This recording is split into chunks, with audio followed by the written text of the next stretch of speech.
Sobat SDA, balik lagi di podcast Air, mengelola air untuk negeri. Persembahan Direktorat Jenderal Sumber Daya Air dan Kementerian PUPR. Bersama saya Suara Andika Emil. Dan saya Nami. Nah, Nami ini seru banget nih. Kamu nyadar gak sih kalau aku pegang mic-nya pakai tangan loh? Bener, berbeda sendiri ya. Karena aku sebenarnya pengen nyampein ke kamu kalau tuh aku berbakat banget pengen jadi penyanyi. Luar biasa.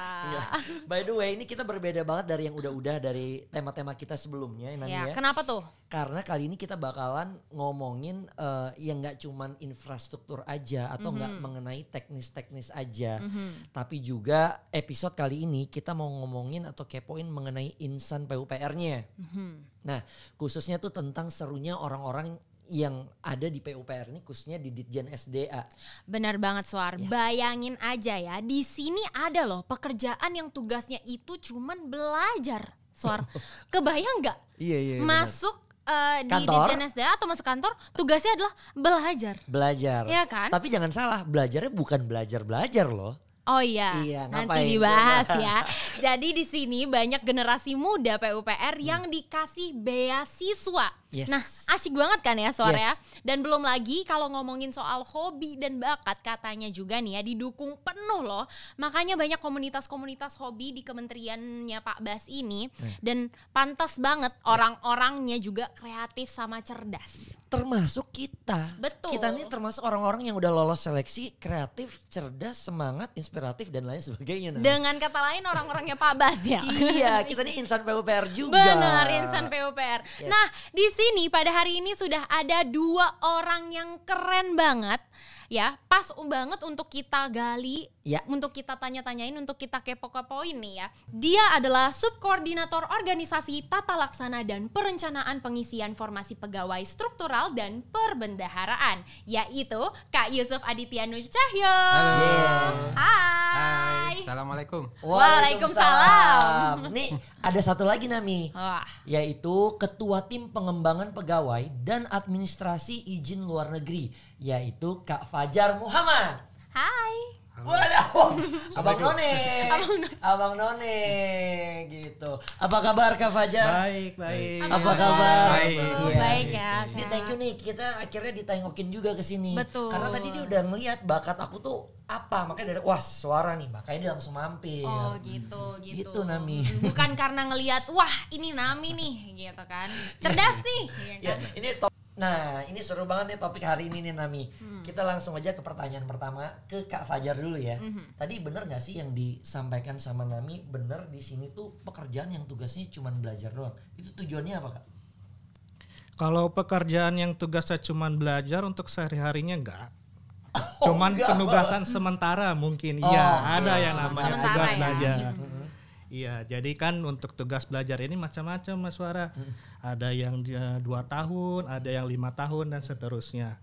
Nah, kenapa diberikan tugas belajar? Nah, salah satu tujuannya yaitu mengurangi adanya gap kompetensi di masing-masing pegawai kita. Lalu kemudian yang keduanya itu ya meningkatkan skill dan lain-lain. Nah, jadi harapan ke depannya itu dengan diberikannya tugas belajar kepada teman-teman. Nah nanti harapannya skill dan kompetensi teman-teman itu akan meningkat dari sisi tugas belajar atau pendidikannya. Seperti itu kira-kira. Luar biasa. Nah terus dalam tugas belajar itu ada apa aja? Katanya sampai ke luar negeri ya? Iya, tugas belajar itu macam-macam. Ada yang ke dalam negeri, ada pun ke luar negeri. Nah ke luar negerinya pun contohnya dalam negeri ya. Contoh dalam negeri itu kita tuh ada beasiswa namanya itu magister super spesialis contohnya. Kemudian yang luar negeri itu banyak sekali, ada LPDP, ada Australia Award, ada DAAD Jerman dan lain-lain, itu semua banyak sekali itu. Itu menarik banget ya Nami. Nah penawaran tugas belajar ini sebenarnya dari mana aja nih Kak? Yang bisa diikuti oleh PNS Ditjen SDA? Penawaran tugas belajar banyak Mas Suara. Contohnya di dalam negeri itu ada penawaran ataupun penerimaan teman-teman kita yang mau belajar misalnya di Universitas Indonesia, Hasanuddin, Andalas, di ITB, Undip dan lain-lain. UGM juga termasuk. Pokoknya kampus-kampus top. Unpad juga ada. Kampus-kampus top di Indonesia itu kita join kerjasama bisa itu semua. Terus Untuk di luar negerinya pun macam-macam banyak. Ada di Delft di Belanda, Wageningen atau Wollongong di Australia. Nah itu contohnya tuh yang di luar negeri itu juga bisa kita tugas belajar ke sana. Seperti itu. Nah itu cara mendapatkan tugas belajar itu kayak gimana? Informasinya juga itu dapatnya dari mana? Kalau informasi biasanya dari BPSDM PUPR selaku pembina akan memberikan penawaran atau informasi kepada masing-masing unit organisasi. Nah kemudian kita tindak lanjuti nih. Pak Sesdijen membuat surat kepada teman-teman di unit kerja terkait dengan penawaran tugas-tugas belajar seperti itu. Nah kemudian dari unit kerja, dari teman-teman yang ada di daerah mengirimkan nama-nama yang akan kita seleksi untuk mengikuti tugas belajar seperti itu. Asik ya, asik banget ini tugas belajar ternyata. Khususnya yang hobinya tuh belajar, ini udah pasti malah semangat banget. Lebih semangat ya. Digaji lagi. Betul. Iya, digaji. betul kayak. Digaji. Iya, karena sebelumnya kita juga sempat ada ini ya. Iya, kita pernah ngobrol mengenai ini sebelumnya betul. Ya. Sama kakak yang berprestasi waktu itu. Betul. Dia dapat ke UI waktu itu ya. Bener ya. Ikut program magister super spesialis non teknis. By the way itu juga nggak cuman belajar aja Nam. Jadi ini kita ngomongin juga kaitannya dengan hobi ya. Jadi kalau yang punya hobi itu juga bisa disalurkan di sini ternyata Nam. Oh iya? Iya, coba kamu tanya kalau nggak percaya. Oke, aku akan tanya ya. Kira-kira untuk Kak Yusuf, untuk mengkonfirmasi hal yang tadi yang sudah disampaikan sama semangat sama Suara ya, karena katanya yang hobi juga istilahnya di provide gitu ya. Yes. Nah, benar gak? Benar banget. Jadi kita itu kan namanya manusia, kita selain kesehatan jiwa juga butuh kesehatan raga ya.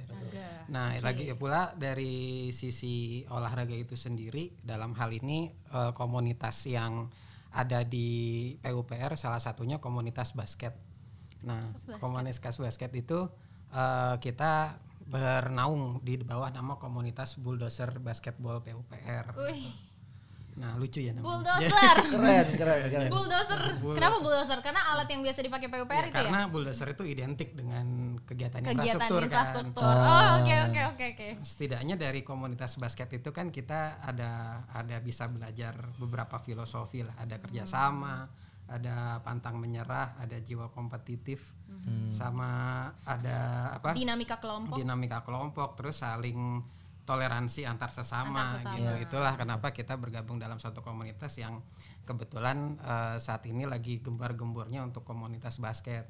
Karena kompetisinya nggak cuma di internal aja, nanti di tahap nasional pun juga bakal ada kegiatan kompetisi basket yang akan menaungi dan akan mempertandingkan seluruh PNS se-Indonesia. Luar biasa. Ada ya? Ada. Iya. Jangan lupa dukung melalui nomor. Nah, jangan lupa nanti ditulis di bawah sini. Jadi itu namanya agendanya Pornas. Jadi Pekan Olahraga Nasional. Pekan Olahraga Nasional ASN. ASN ada tambahan. Iya. Jadi intra ASN sebenarnya, nanti bisa kementerian ini lawan kementerian ini gitu. Sampai ke tingkat pemerintah daerah juga. Sampai ke tingkat wah seru. Kapan tuh? Nah itu rencananya di Semarang tahun ini karena dia setiap tahun ada. Nah itu cocok. Jadi antusiasmenya lagi kita, vibe-nya lagi kita bangun tuh, supaya komunitas basket di PUPR itu kuat. Nah salah satunya masing-masing direktorat jenderal membuat komunitas masing-masing untuk pelatihan rutin. Di SDA pun juga ada komunitas basketball SDA. Cocok. Malah seru dong. Tapi di situ serunya. Jadi kita ada jadwal latihan untuk yang di Kementerian PUPR itu sendiri untuk bulldozer itu setiap Senin, Rabu dan Jumat. Nah bahkan yang hari Rabu itu khusus untuk wanita. Wah, maksudnya nunjuk kamu buat ikutan Nami. Jadi khusus untuk wanita. Jadi kita membangun tim cowok dan cewek tuh secara bersamaan supaya jadi memiliki daya saing yang kuat dengan kementerian dan lembaga yang lain. Cocok. Iya, siap-siap abis dari ini kita ganti baju lah. Latihan fisik. Iya. Latihan fisik dulu. Latihan basket. Nah dukungan dari pimpinan sendiri itu ada nggak sih Kak, dan seperti apa? Khawatir nggak sih kayak misalnya kerjanya nanti keteteran karena mungkin fokus di komunitas basket Kak atau apa? Enggak sih, jadi kalau dukungan itu pasti ada karena kita pun sendiri bernaung di bawah keputusan menteri yang mengatur khusus terkait Badan Pengembangan Olahraga dan Seni. Namanya SK Bapor Seni, itu malah diatur sendiri oleh pimpinan-pimpinan kita untuk menaungi komunitas-komunitas yang di cabang olahraga dan kesenian di PUPR. Nah, untuk terkait sama kerjaan ya kita udah dewasa lah ya. Kita bisa tahu prioritas dan lain sebagainya. Yang jelas kegiatan kita di luar dari jam kerja. Jadi tidak mengganggu jam kerja. Betul. Jadi harus pintar-pintar manage waktu. Betul. Tuh Swar, jangan kayak kamu. Olahraganya banyak, kerjanya keteteran. Enggak, tapi gini Nami, prinsipnya ketika kamu bisa berolahraga dengan teratur, itu sudah dipastikan kamu bisa memanage waktu dengan baik. Itu poinnya. Itu poin. Jadi karena dukungan pimpinan inilah justru yang akhirnya membuat insan-insan PUPR itu malah jadi lebih semangat lagi untuk bekerja. Soalnya kan kerjaan kayak gini kamu tahu sendiri kan, gudang pekerjaan di Kementerian PUPR ini begitu banyak Nami. Beban kerjanya setiap hari, tanggung jawabnya juga. Betul. Itu tiap hari kalau kayak begitu mereka bisa jenuh loh. Bisa stres. Di sini dibutuhkan olahraga dan kegiatan lainnya. Cocok banget ya. Yes. Lanjutin dong itu tanggung jawabnya lu. Aku kira kamu mau terus-terusan karena kan tanggung jawab. Masuk ke tanggung jawab. Yes, betul. Kurang ajar. Bayar setengah. Tolong. Terkesima dengan olahraga. Iya, benar olahraga. Oh, wow. Namanya olahraga. Iya. Nah, meski begitu nih ya, Swar, tanggung jawab.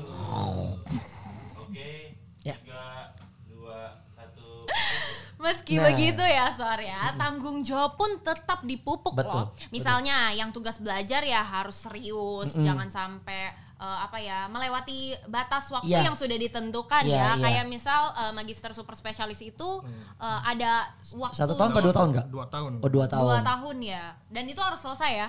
Harus selesai. Kalau misalnya dia molor akan ada dapat sanksinya. Sanksinya bisa dapat Bisa dapat perpanjangan selama 2 semester atau 1 tahun. Nah, setelah itu kalau misalnya 1 tahun masih belum lulus juga, bayar sendiri. Nah, itu nanti kena hukum. Kena hukuman.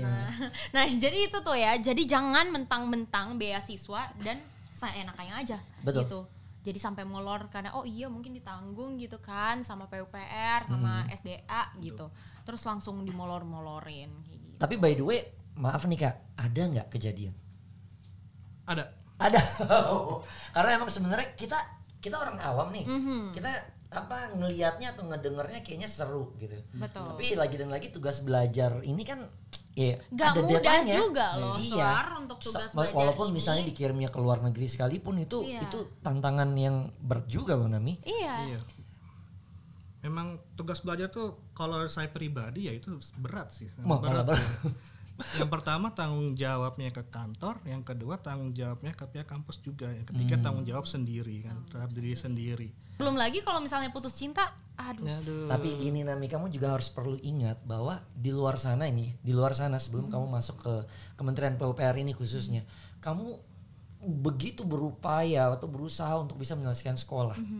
Lantas ketika kamu sudah masuk di sini, kamu diberikan kemudahan loh untuk meningkatkan level pendidikan kamu secara gratis. Iya. Dibiayai oleh kementerian sekarang. Betul. Harusnya itu kan menjadi motivasi tersendiri toh, daripada orang di luar sana ada yang mau ber-S2-nya sendirian loh. Betul. Ngeluarin biaya sendiri loh untuk dia bisa naik level di karir pekerjaan dan lain sebagainya.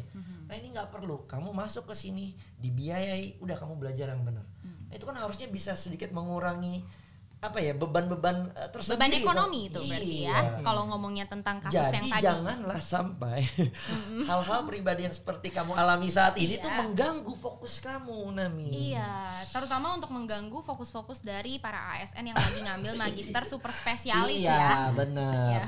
Ini menarik sebenarnya, pengen tahu juga ini untuk kesempatan tugas belajar ini bisa didapatkan dalam setahun deh Kak. Oleh berapa orang sih? Berapa orangnya nggak pasti, karena kan kita kan ada seleksi tes dan lain-lain kan. Nanti yang ditentukannya kan dari hasil seleksi dan tes segala macam.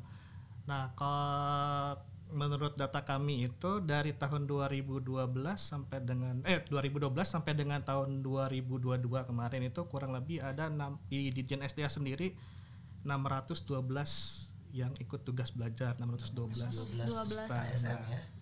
600 orang itu alhamdulillah sudah lulus. Nah, sisanya masih lanjut sekarang. Oh masih lanjut, maksudnya masih tugas belajarnya masih berlangsung. Bukan molor ya, masih berlangsung. Berarti ini tugas belajarnya tidak diberikan atau dibuka setiap tahun ya gitu? Setiap tahun pasti ada, cuman jumlahnya berapa misalnya tidak tertentu. Jadi nggak ada minimum atau maksimum kuotanya. Ada setahun bisa 3 tugas belajar yang diberikan penawarannya, ada 5, ada 7 dan lain-lain. Oke. Jujur ya Kak, ini keren banget ada pembinaan semacam ini juga untuk pengembangan SDM yang tadi juga Kak Yusuf udah sempat cerita, udah sempat mention.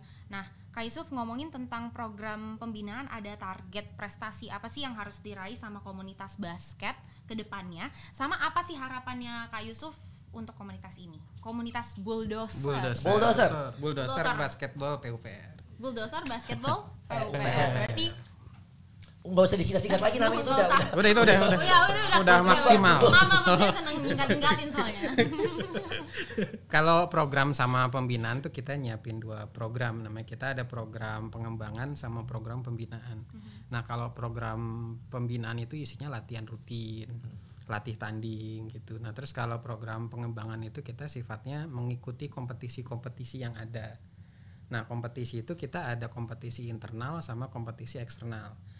Nah di luar itu secara nasional selain Pornas yang tadi saya sampaikan, itu secara forum nasional pegawai yang menggandrungi basket secara nasional itu bernaung di bawah komunitas Forbas namanya, Forum Basket ASN. Nah itu juga ada kompetisinya sendiri Mbak Mas. Nah jadi harapannya jelas kita punya prestasi nanti ke depannya. Terus setidaknya dalam nuansa internal ini komunitas basketnya akan semakin guyup, semakin bisa mendukung kinerja pegawai-pegawainya untuk kerja sehari-hari kan otomatis. Kita tadi memupuk filosofi basket itu sendiri, kita ada kita meningkatnya kerjasama, toleransi, terus fighting spirit. Nah terus juga gotong royong dan semangat juang. Itu sih yang jadi harapan kita, mudah-mudahan nanti ketika kompetisi-kompetisi ini dilakukan dan kita mengikuti, kita bisa berprestasi lebih. Cocok. Untuk yang di internal sendiri, untuk khususnya di Ditjen SDA yang punya komunitas basketball juga, itu sebenarnya untuk kompetisi internal antar komunitas di PUPR udah ada prestasinya loh sebenarnya. Jadi kita tuh udah menjuarai HAD jilid pertama yang 2022, juara 1. Oke. Terus yang kemarin itu Hari Bakti PUPR 3 Desember kita juara juga.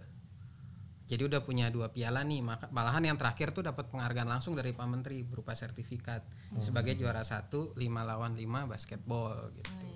Nah untuk internalnya yang jelas kita pengen berprestasi lebih, mempertahankan apa yang udah didapat. Kalau untuk lingkup Bulldozernya kita bisa bicara banyak di kompetisi nasional. Luar biasa. Bijak banget tuh hari ini. Iya. Tadi garis bawah dong, kita bisa bicara di kompetisi nasional untuk komunitas Bulldozer. Iya. Kamu bisa ngerasain nggak sih semangatnya Kak Yusuf? Iya, semangat juangnya ada. Iya, karena anaknya sportif banget kayaknya. Olahraga banget.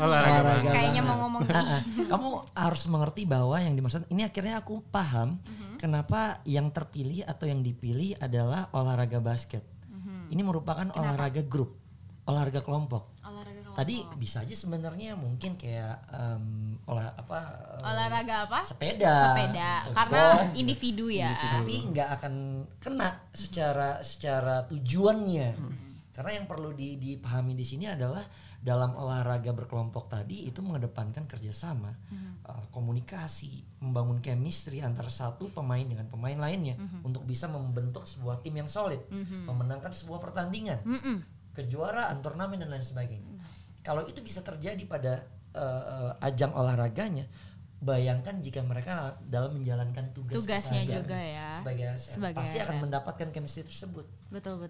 Kayak kita jadi ningkatin chemistry juga ya. Tapi ini gue lagi mau uji loh.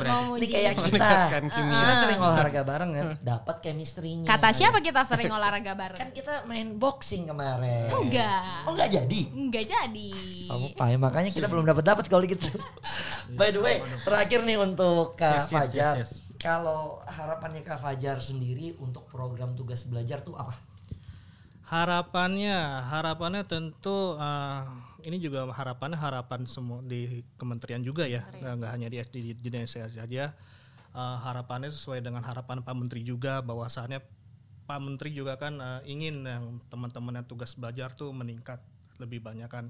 Makanya Pak Menteri juga sebelumnya juga mentargetkan atau mencanangkan tugas belajar LPDP itu di kementerian itu bisa mencapai 100 orang yang lolos di tahun ini. Nah itu target dan harapannya mudah-mudahan tentu juga di Jen SDA bakal mensukseskan harapan dari Pak Menteri juga ya. Makanya itu kita sebanyak-banyaknya mengusulkan untuk teman-teman yang memang secara qualified memenuhi untuk ikut tugas belajar, dan buat teman-teman yang ada di unit kerja lain atau di balai, ayo mumpung sekarang nih tugas belajar ini lagi didorong banget nih, lagi disupport banget sama Pak Menteri, sama Pak Dirjen, Pak Ses. Ini kalau misal teman-teman berminat segera daftar. Tuh. Ini ajakan nih buat sahabat-sahabat SDA yang ada di luar sana. Yuk segera tingkatkan kompetensi kamu, daftarkan diri kamu sekarang juga. Jangan lupa daftarkan dirinya kemana, Kak? Ke Setdijen Sekretariat Direktorat Jenderal Sumber Daya Air, CQ bagian Kepegawaian dan Umum. Yes. Itu khusus untuk yang ada di Dijen SDA. Seru banget nih ya topik ini nih. Aku suka banget sebenarnya, aku pengen ngobrol lebih banyak lagi. Nanti abis ini aku pengen lanjut lagi ngobrol sama mereka. Oh ya. Iya. Tapi waktu juga akhirnya yang memisahkan kita nih. Selalu waktu yang berasa. memisahkan kita ya. udah 2 jam lebih ngobrol. Benar. Dan pasti juga harus siap-siap olahraga nih sekarang, mau ada jadwal kan tadi aku bilang. Pastinya juga mereka juga banyak kesibukan ya yang tentunya pengen dijalanin juga setelah ini. Makanya terima kasih banyak sudah mampir menyempatkan waktu untuk hadir pada hari ini. Terima kasih banyak Kak Fajar, Kak Yusuf, thank you so much. Terima kasih banyak ya Kak Fajar dan Kak Yusuf atas kehadirannya pada hari ini. Dan buat sahabat SDA, nantikan podcast Air selanjutnya ya dengan tema-tema yang pasti nggak kalah menarik. Jangan lupa untuk pantau terus update informasi seputar jajaran SDA di Kementerian PUPR di sosial media kita. Ada di Facebook PUPR SDA, di Instagram, Twitter, dan juga channel YouTube @PUPR_SDA. Dan di website kita sda.pu.go.id. Akhir kata, saya Suara Andika Emil. Dan saya Nami. Pamit undur suara dan Nami. Bye.